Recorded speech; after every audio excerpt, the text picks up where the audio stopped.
Witness the story of Nebuchadnezzar, the Babylonian king whose power reshaped empires, whose pride led him to demand worship of his golden image, whose friendship with Daniel defied the flames and lions, and whose heart was finally humbled before God.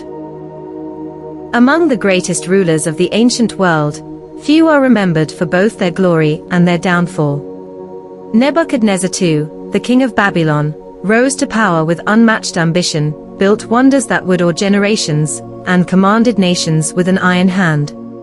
Yet even a king as mighty as Nebuchadnezzar was not beyond the reach of divine judgment. This is the story of ambition, pride, friendship, and redemption, the life of Nebuchadnezzar. Nebuchadnezzar was born around 634 BCE, the son of Nabopolassar, founder of the Neo-Babylonian Empire. Groomed for leadership from a young age, he was trained in warfare, administration, and astronomy. His father's ambitions were great, but Nebuchadnezzar dreamed even higher. He envisioned a Babylon so magnificent that the world would never forget it. In 605 BCE, after his father's death, Nebuchadnezzar became king.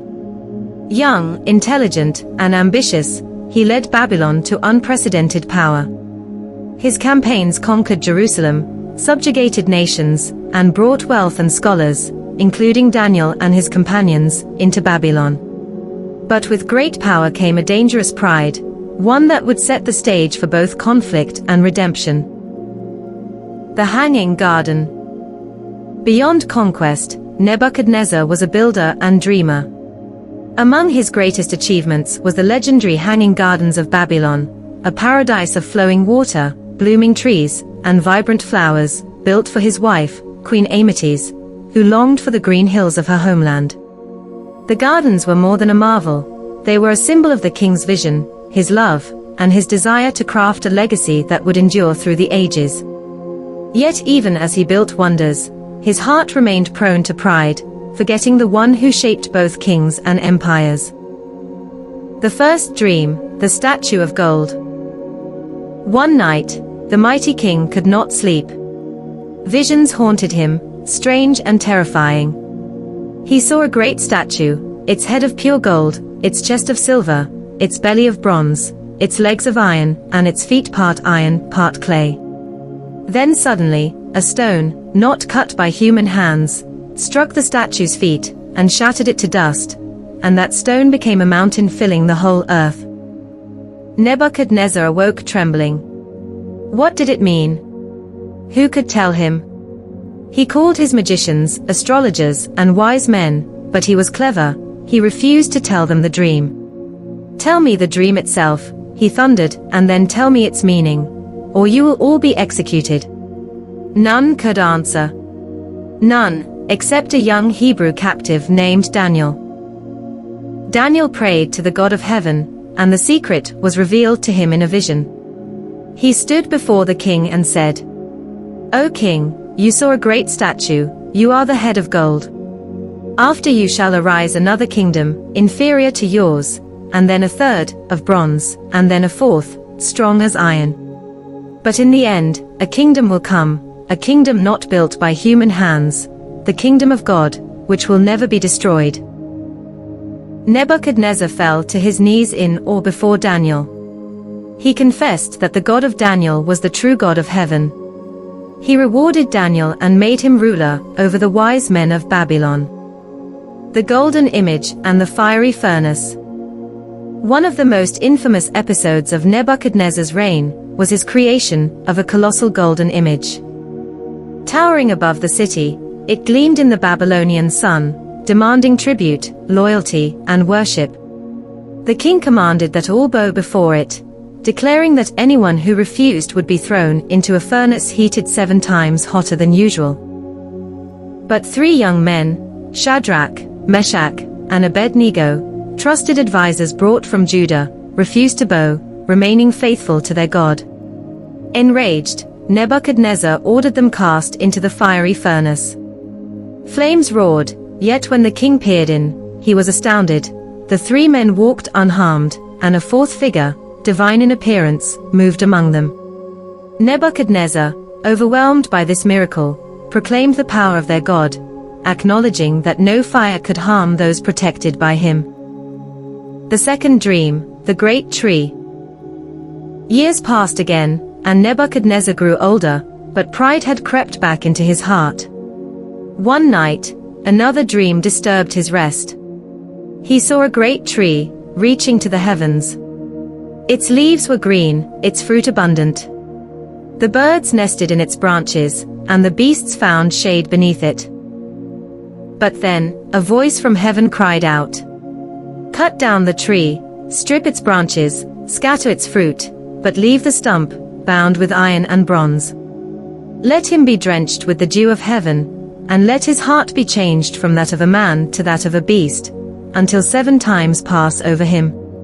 None could explain this dream, except Daniel.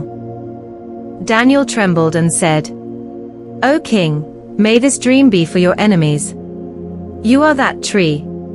You have grown strong and great, your dominion reaches to the ends of the earth.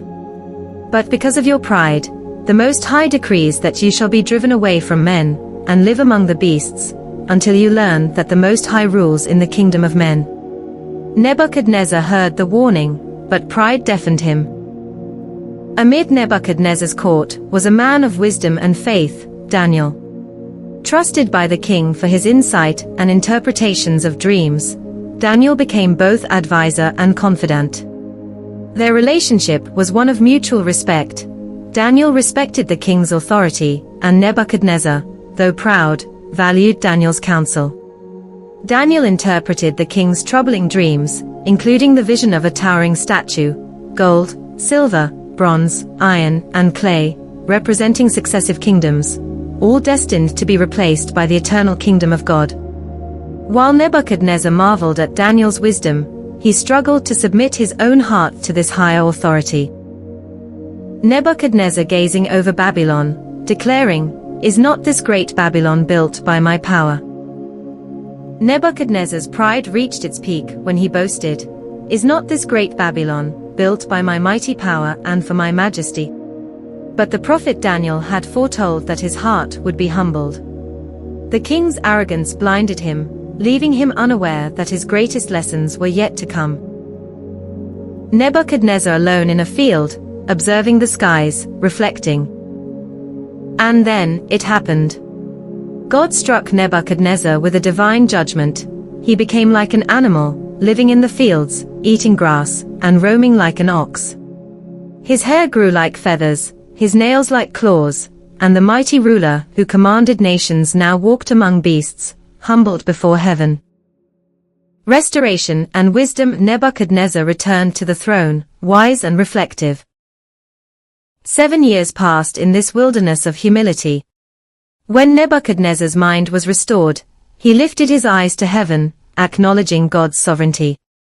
Babylon flourished again, but the king's heart had changed.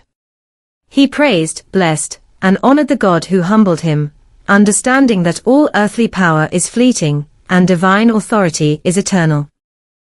Restoration and wisdom. Nebuchadnezzar returned to the throne, wise and reflective.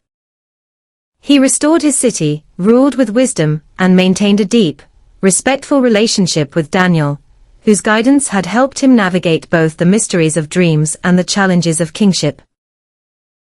Legacy and death.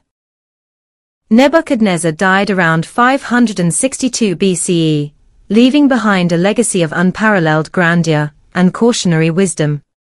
He is remembered not only for the wonders he built, the hanging gardens, the palaces, and the city walls, but also for the lessons of pride humbled, of divine authority recognized, and of faith enduring.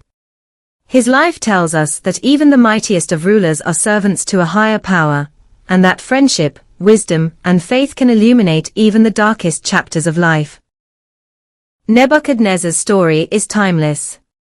It is the story of ambition, love, fear, friendship, pride, judgment, and redemption.